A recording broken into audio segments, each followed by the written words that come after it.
Hello community! We have a brand new model by Stanford University called S1, but you know what? I think Stanford was missing something. Let's have a look, let me explain. Here you have the performance of the new model, test time scaling, and let's say we go here for the competition in mathematics. You see here, if we go here with the average thinking time in tokens, which is a strange notation, but okay, let's go with this. We have here a performance accuracy of about below 60% with the new S132B free trainable parameter model. Now, we have the same data of O1 from OpenAI, also here on this particular test, and you see we're here below 80% accuracy. So let's have a look. What was this test? We have here the Mathematical Association of America, and there you have here the American Invitational Mathematics Exam, AIM, and then you have a lot of other mathematical Olympiads and junior mathematical Olympiads. So wherever you go, you have a lot of test data where we can explore here the performance of our system. And now Stanford tells us, hey, our model S1 exceeds here the OpenAI O1 preview on competition math question up to whatever percent.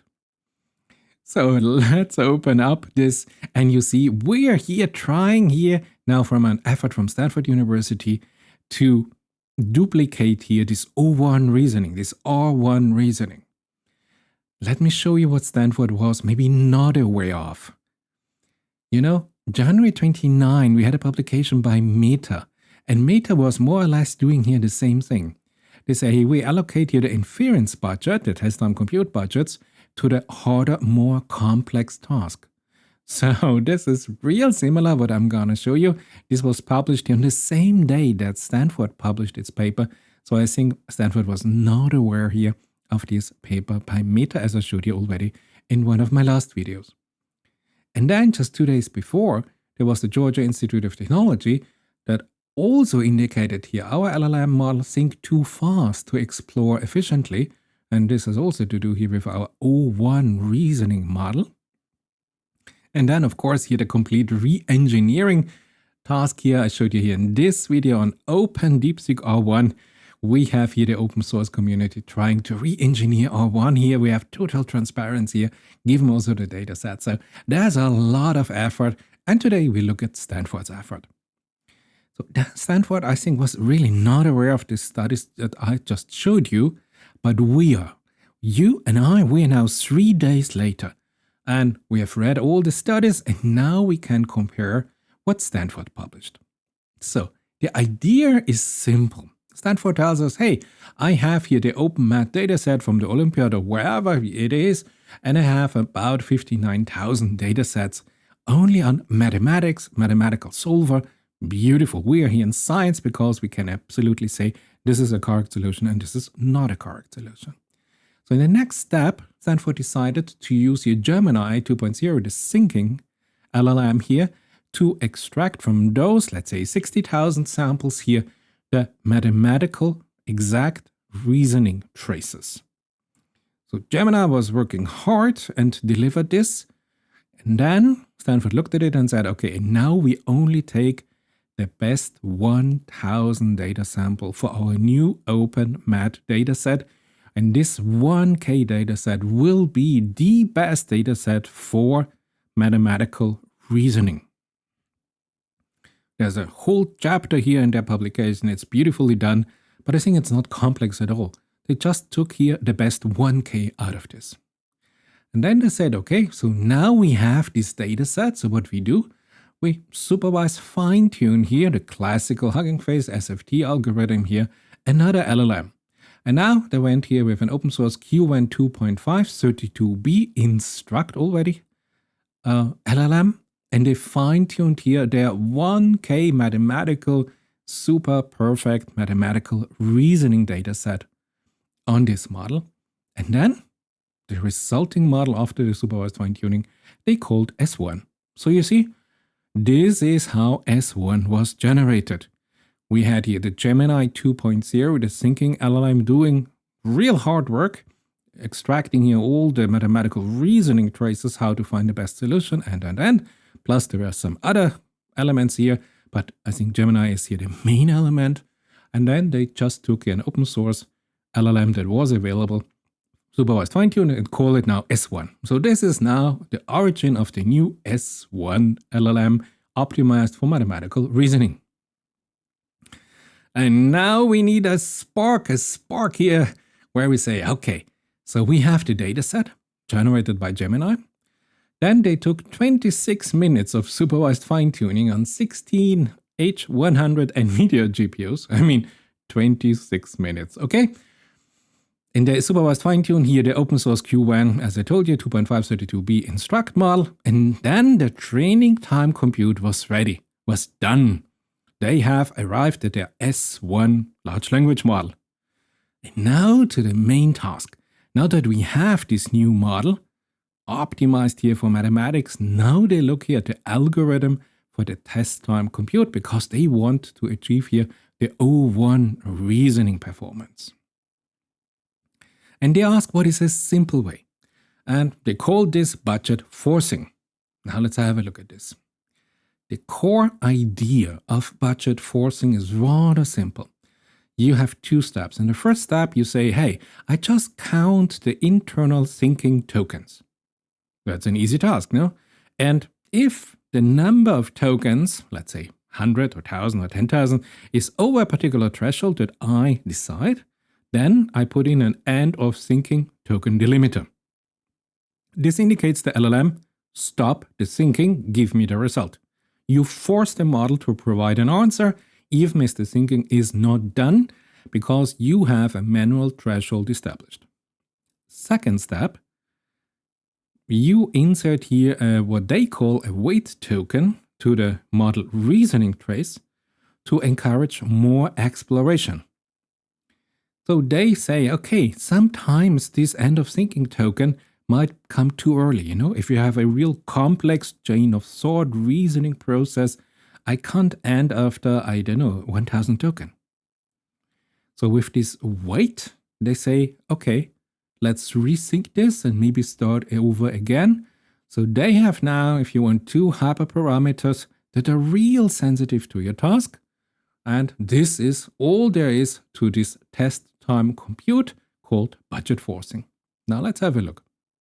In one of my last videos, where I showed you that this R1 and the O1 models do this underthinking on real complex reasoning, we talked about exactly the same topic. But this was here from R1 from DeepSeek and OpenAI O1, and now we are talking here about the idea by Stanford. Stanford was not aware of my video, is faced now with the same topic, no? Somewhere, if I get here the right solution, I have here a long causal reasoning chain in my reasoning to arrive at the correct solution. If it's a mathematical proof, for example, I can have 5, 6, 7, 8, 10 steps here that I have to perform. So it will not, if I say end of token or end of thinking token delimiter after 1,000 token, I will not have arrived at a conclusion. Only, and this is important, at real simple problems. Then 1,000 token might be enough. But for the other stuff, for the real complex stuff, I'm encountered here with a problem. And in this video I showed you there's an easy solution to this. But Stanford was not aware of this solution. So Stanford went on and said, okay, you remember from Monte Carlo tree search, we call this here the exploration, find different ideas how to solve this. We explore here we search here the complete solution space. Here we have an exploration of the solution space.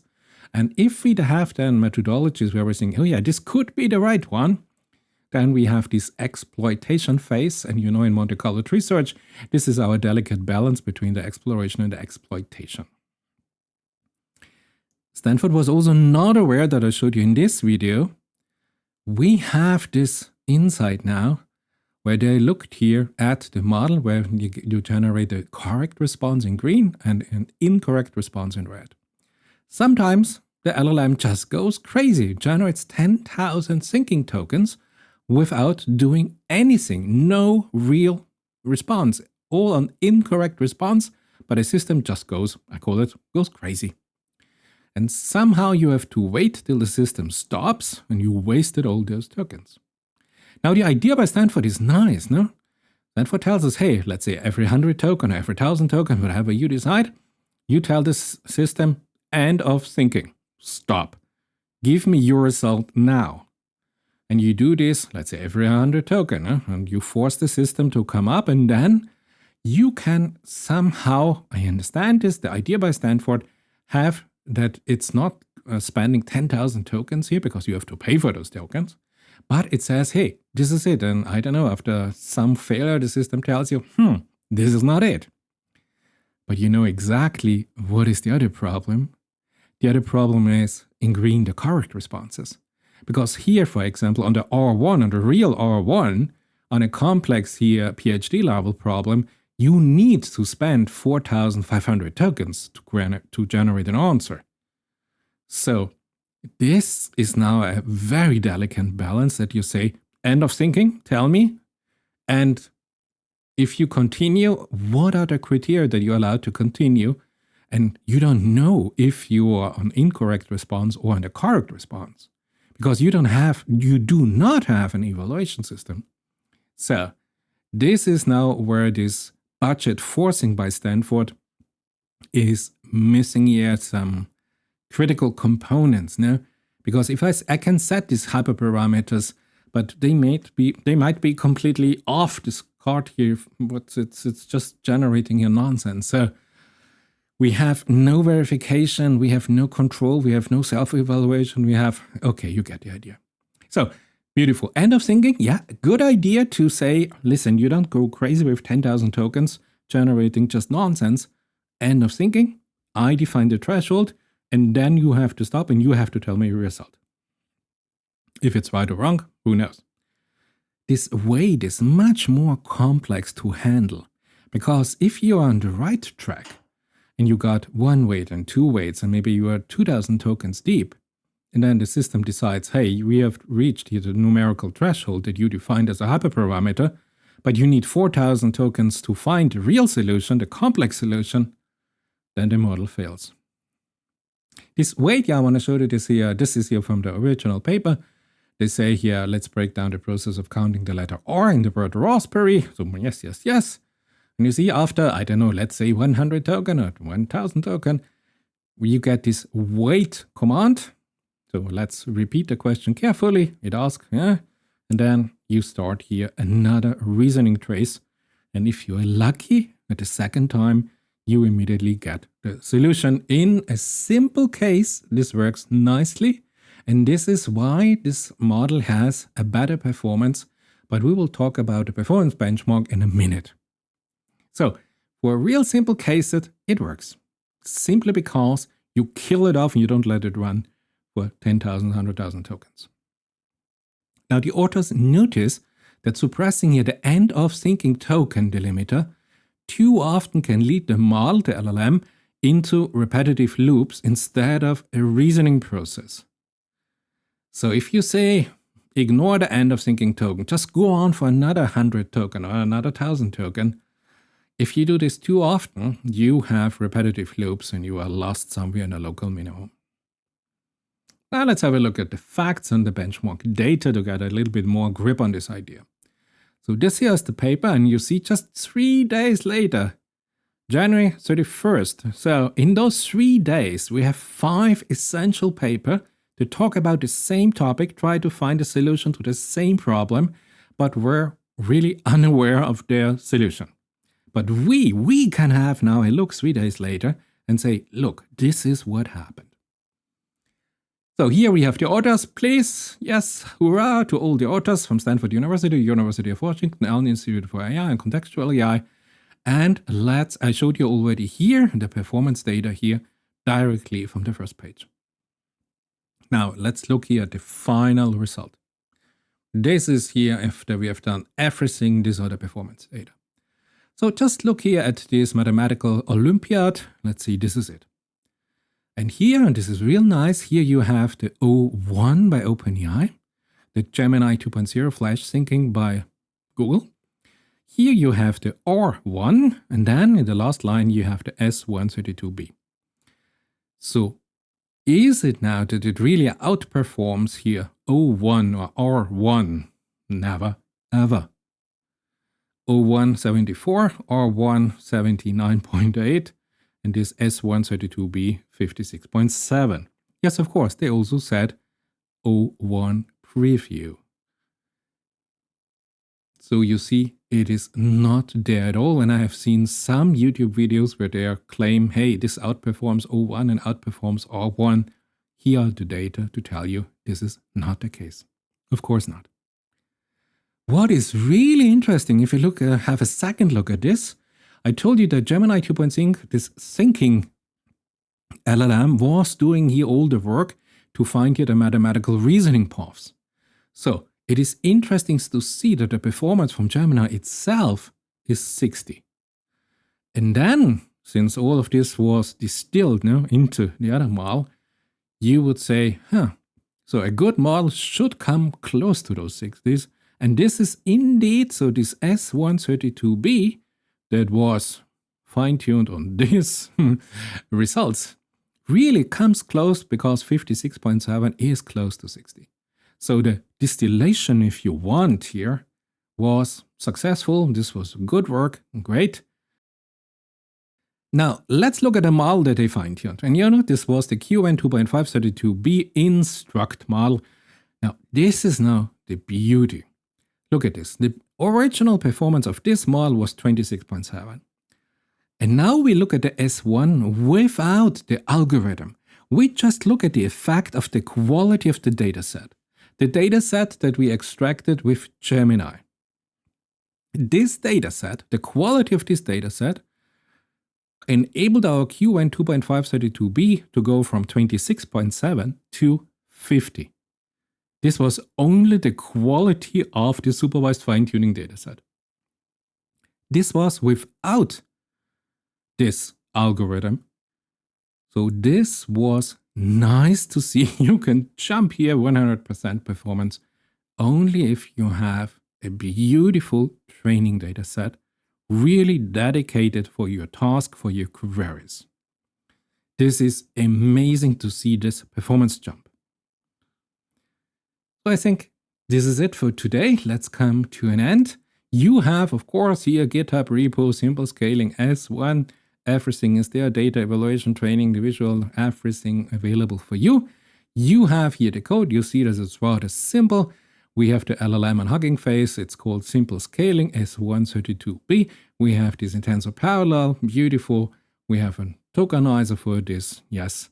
Yeah, I want to tell you the maximum tokens that are allowed by this model are 32K context length. So this is here a limiting factor, or you go with any other model that you have to SFT, beautiful. And then you can immediately use this since it's available. If you want to have this here with budget forcing enabled, you have, as I told you here, to put in some numerical hyperparameter. For example, decide how often to ignore this end of thinking token. So here, this is a real sensitive value. If you say, okay, you can ignore the end of thinking token one time, so you allow the system to go another step here and have a little bit longer of analysis of a thinking period if you want. If you go with higher, you will see this can plateau out real fast. As I told you, the model is available. Yes, beautiful, auto-tokenizer, everything is there for you. You can also have the minimum token, but yeah, they set it to 0. So code is there for you. As I told you on Hugging Face, you have the model already available for you. So there's everything if you want to jump in. I had a short conversation with my R1, and yes, I talk to my AI systems and I have discussion with my AI systems. And I ask it, hey, how can the system judges here when to apply this wait command or have this end of thinking command? And yeah, R1 sees it more or less in the same way that I see it here. Whenever you have only a rule-based logic, there's a certain non-flexibility to the system.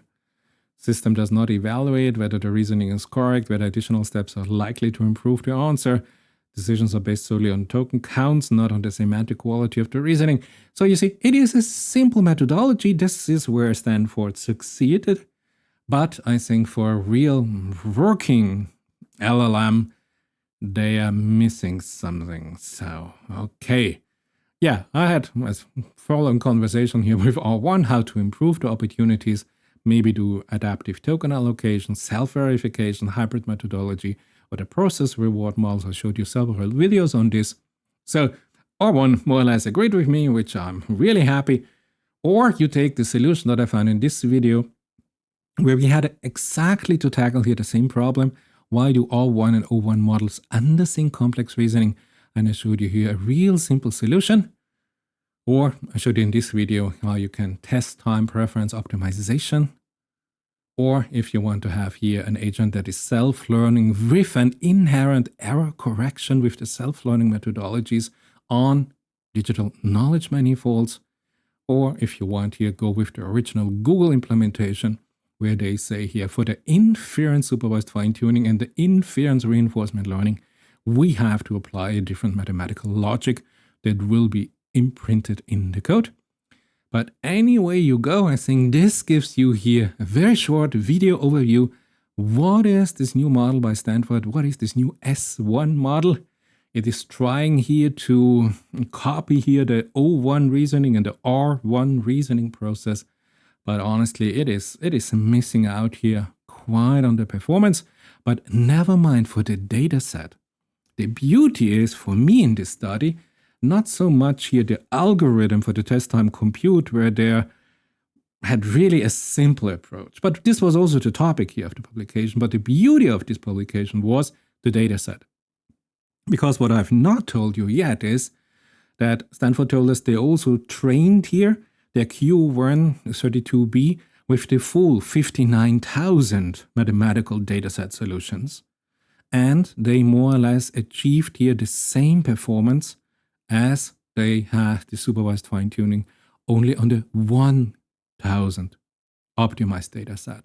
So have a factor of 60 in the training dataset for fine-tuning and come up with the same model performance in the reasoning accuracy. This is impressive, and it shows us again how important the quality of the training data is. You can compress it a factor of 60 and get the same performance of the LLM. Of course, this was only proven and performed on mathematical terms. Maybe it was a little bit too simple mathematical terms, you could argue, but never mind. But I guess it gives us here an indication where all these algorithms will further develop. And I think it's great. So my takeaway from Stanford is here the data set. Maybe you have a look at GitHub. Maybe you look here at the process, how they do this cleaning of the data set, the selection of the best data sets in those data sets, how Gemini 2 is helping here in finding here the mathematical reasoning processes. And then they end up with a hyper-performance data set for supervised fine-tuning. I hope you enjoyed it. I hope you had also a little bit of fun in this video. Hey, why not subscribe? And there's a surprise in the next video.